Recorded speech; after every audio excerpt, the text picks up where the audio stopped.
we have learned is that Planned Parenthood of Wisconsin, they're pausing abortion starting October 1st amid federal funding cuts. What specific federal funding cuts are we talking about here?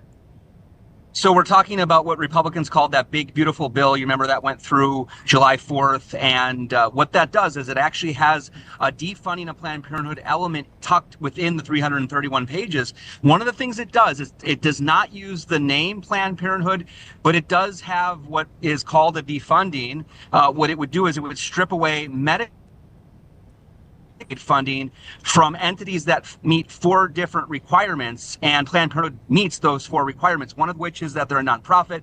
Another is that they provide mostly things like family planning services or reproductive health care services. And then the final component of that is that they do abortions. So this is 4 parts of 4 requirements of which Planned Parenthood meets.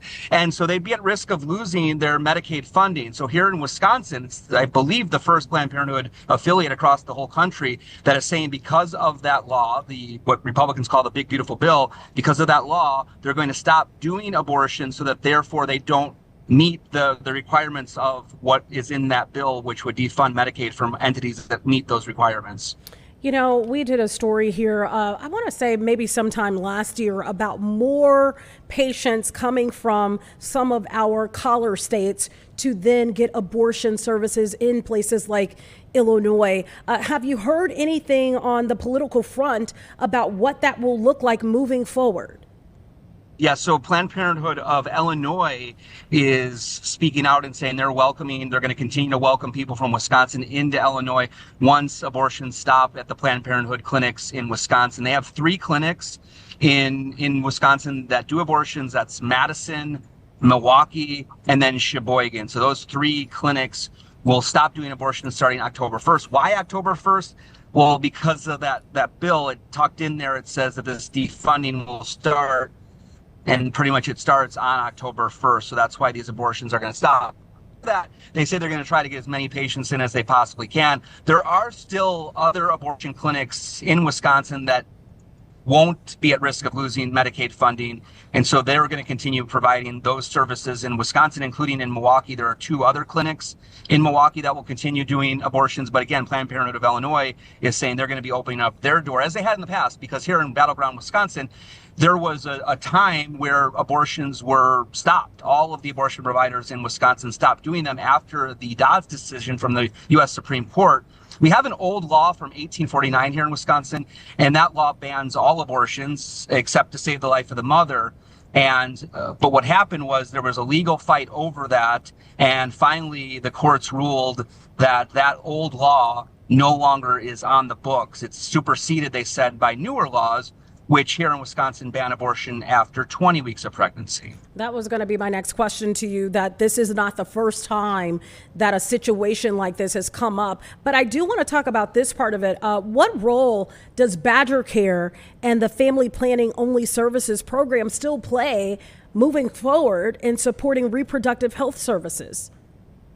So according to federal law, there's something called the Hyde Amendment, which is added to spending bills year after year. It's been on the books since the 1970s. And so according to the Hyde Amendment, federal funds cannot go to pay for abortions.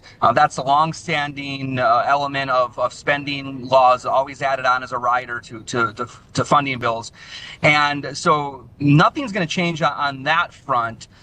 What is now at stake is the Medicaid funding. So, for example, as you mentioned, Badger Care, that is our Medicaid program here in Wisconsin.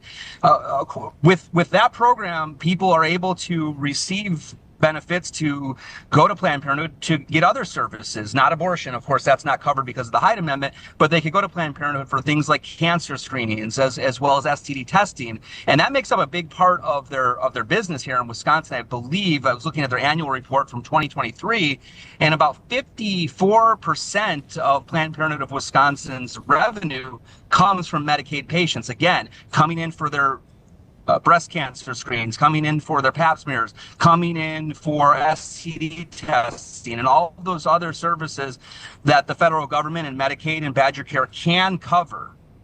Jason, can you talk to us real briefly before we let you go? Is this exactly what you're working on today? And then what angles are you covering? So we worked on this story yesterday when this was announced. So Planned Parenthood is giving a pretty much about a week's notice that they're going to be pretty much pausing their abortion services in Wisconsin. They are still looking at legal avenues. I think that's important to tell your audience, Tia, is that there are legal fights going on this particular component of the Republican tax and spending law. So right now there's an appeals court ruling that says the federal government can stop payments to these providers while the case is working its way through the lower courts. So it's going to take some time. These legal battles can take time, but for right now, because of the appeal court ruling, it means that the federal government can indeed defund these entities if they decide to do that. As far as what happens next, that legal battle is the next thing we're going to be watching. We are hearing from people on both sides of this issue. Obviously, it's a very, it's always one of the hotly debated issues in the United States, and also here in Wisconsin. It's been playing out again since that Supreme Court ruling striking down Roe v. Wade, which then brought a lot of debate and questions to Wisconsin about what is the status of abortion. Jason? That law from 1849 that had been on the books, it wasn't struck down, but because of Roe v. Wade in the 70s, it meant that that law went away, and then there was a lot of debate, okay, what is the status of abortion law? Now I can tell you in Wisconsin, the Supreme Court has ruled here, the state Supreme Court has ruled that that old law does not apply to abortion, and therefore what is on the books in Wisconsin is a 20-week abortion ban.